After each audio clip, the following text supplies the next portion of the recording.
Hello दोस्तों, स्वागत है आपका हमारे यूट्यूब चैनल में। अब हम लोग देखते हैं यदि गलत वैल्यू गलत वैल्यू लिया जाए तो लिया जाए तो वास्तविक औसत निकालना निकालना। तो जब भी गलत वैल्यू लिया जाएगा तो वास्तविक औसत कैसे निकालते हैं, हम लोग एक प्रश्न देखते हैं। और क्वेश्चन है, एक विद्यार्थी को एक विद्यार्थी को 15 दिनों का 15 दिनों का औसत औसत दैनिक खर्च निकालने के लिए निकालने के लिए निकालने के लिए कहा कहा गया। तो उसने उसने औसत दैनिक खर्च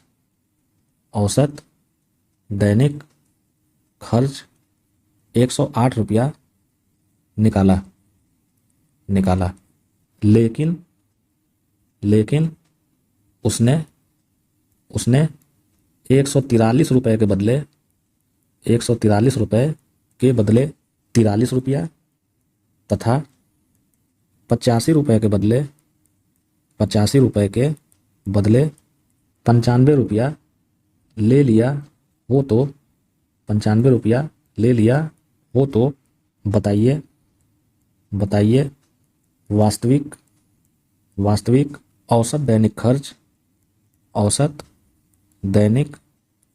खर्च कितना है कितना है। तो इसका हम लोग सॉल्यूशन देखते हैं। अब क्वेश्चन है, एक विद्यार्थी को 15 दिनों का औसत दैनिक खर्च निकालने के लिए कहा गया। तो उसने औसत दैनिक खर्च 108 रुपया निकाला, लेकिन उसने 143 रुपये के बदले 43 रुपया तथा 85 रुपये के बदले 95 रुपया ले लिया। तो बताना है कि वास्तविक औसत दैनिक खर्च कितना है। तो वास्तविक औसत दैनिक खर्च जो है वो 108 रुपये से ज़्यादा भी आ सकता है, 108 रुपये से कम भी आ सकता है। तो वो तो हम लोग आगे देखेंगे। लेकिन उसको करना क्या था कि वास्तविक वैल्यू उसको 143 रुपया लेना था और 85 रुपया लेना था। लेकिन गलती से उसने क्या किया, 143 रुपये के बदले में 43 रुपया ले लिया और 85 रुपये के बदले में 95 रुपया ले लिया। तब उसका औसत दैनिक खर्च 108 रुपया आ गया। तो यहीं पे चेक करना है कि ये 108 रुपया जो है वह वास्तविक औसत दैनिक खर्च से ज़्यादा है कि कम है। तो अगर जैसे कम आएगा तो हम लोग जोड़ देंगे, तो वास्तविक औसत खर्च ज़्यादा होना चाहिए, और अगर ज़्यादा आएगा तो हम लोग घटा देंगे, यानी वास्तविक औसत दैनिक खर्च कम होना चाहिए। तो हम लोग सबसे पहले क्या करेंगे, 143 रुपये के बदले में 43 रुपया ले रहा है, तो हम लोग ये देखेंगे कि कितना रुपया कम या ज़्यादा ले रहा है। उसी तरह 85 रुपये के बदले में 95 रुपया ले रहा है, तो हम लोग ये देखेंगे कि कितना रुपया कम या ज़्यादा ले रहा है। तो 143 के बदले वह 43 रुपया ले रहा है, यानी कि वह 100 रुपया कम ले रहा है। तो ये हो गया 100 रुपया कम। और 85 रुपये के बदले वह 95 ले रहा है, यानी कि 10 रुपये ज़्यादा ले रहा है। तो कम के लिए हम लोग माइनस का चिन्ह लगाएंगे और अधिक के लिए प्लस का चिन्ह लगाएंगे। अब हम लोग कुल ज़्यादा या कम देखेंगे, तो कुल ज़्यादा या कम हो जाएगा -90, और माइनस का चिन्ह है यानी कि 90 रुपये की कमी हो रही है।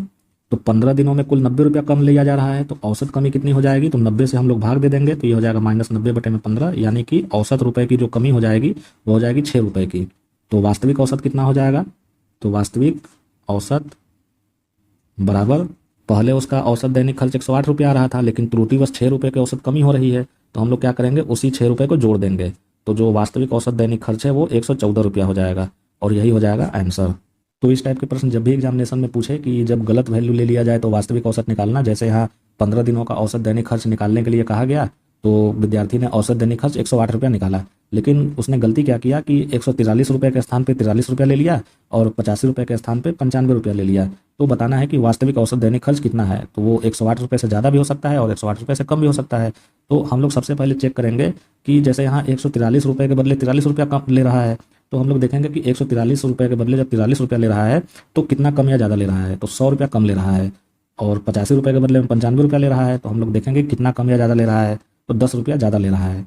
अब कुल कम या ज़्यादा हम लोग देखेंगे, तो कुल 90 रुपया कम या ज़्यादा ले रहा है। तो चूंकि यहाँ माइनस का चिन्ह आ रहा है, तो 90 रुपया ये कम ले रहा है। तो 15 दिनों में कुल 90 रुपये की कमी हो रही है, तो इसका औसत कमी कितना हो जाएगा, तो 15 से हम लोग भाग दे देंगे, तो 90/15 करेंगे तो 6 रुपये की कुल औसत कमी हो जाएगी।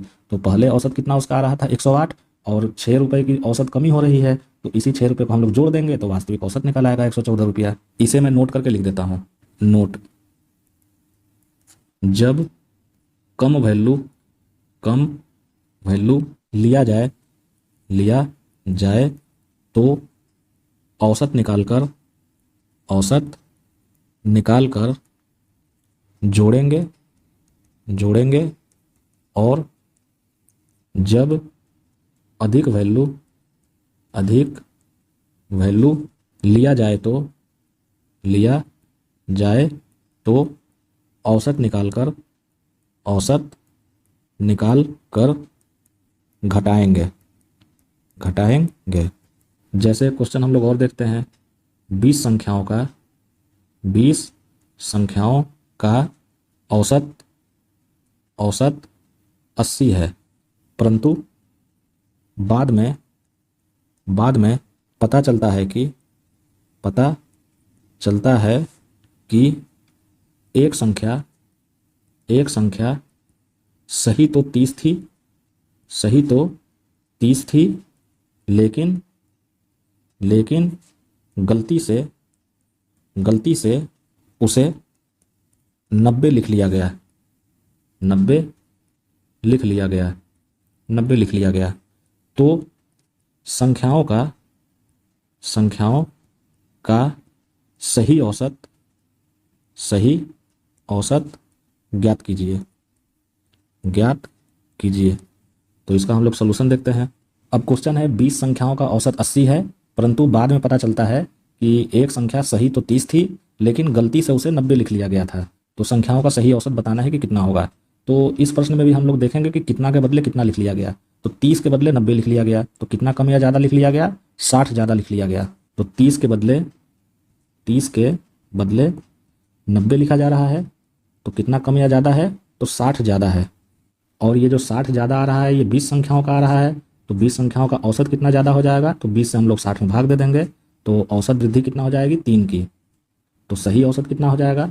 सही औसत बराबर, पहले तो उसका औसत 80 था, लेकिन बाद में 3 की वृद्धि हो जा रही है, तो 3 हम लोग माइनस कर देंगे, तो जो परिणाम मिलेगा 77, यही आंसर हो जाएगा।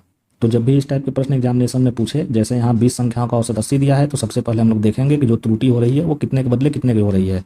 तो यहाँ 30 के बदले 90 लिखा जा रहा है, तो 60 ज़्यादा लिख लिया जा रहा है, और ये जो 60 ज़्यादा लिख लिया जा रहा है या 20 संख्याओं के हिसाब से है, तो इनका औसत कितना हो जाएगा? प्रत्येक में 3 की वृद्धि हो जाएगी। तो सही औसत कितना हो जाएगा? पहले तो उसका औसत 80 था और 3 की वृद्धि हो रही है, तो 3 हम लोग यही माइनस कर देंगे, तो उसका सही औसत 77 हो जाएगा। ऊपर वाले क्वेश्चन में क्या था कि 2 वैल्यू गलत लिख लिया गया था, तो दोनों का हम लोग बारी बारी चेक किए थे कि कम या ज़्यादा आ रहा है, फिर उसका टोटल चेक कर लिए थे। तो टोटल में जो है फिर हम लोग यहाँ औसत निकाल दिए थे, लेकिन यहाँ पे तो एक ही वैल्यू गलत ली जा रही है, तो हम लोग 60 में सीधे 20 से भाग दे करके औसत चेक कर लेंगे कि वृद्धि हो रहा है कि कमी हो रहा है। तो यहाँ पे 3 की वृद्धि हो रही है, तो हम लोग 3 माइनस कर देंगे, तो जो परिणाम मिलेगा 77, यही आंसर हो जाएगा। तो दोस्तों, आज हम लोग ने देखा कि जब गलत वैल्यू लिया जाए तो वास्तविक औसत कैसे निकालते हैं। तो दोस्तों, आज के टॉपिक में बस इतना ही। अगर आपको हमारे द्वारा पढ़ाया गया टॉपिक पसंद पड़ा हो, तो आप हमारे चैनल को लाइक करें, सब्सक्राइब करें और अपने दोस्तों के साथ शेयर करें। धन्यवाद।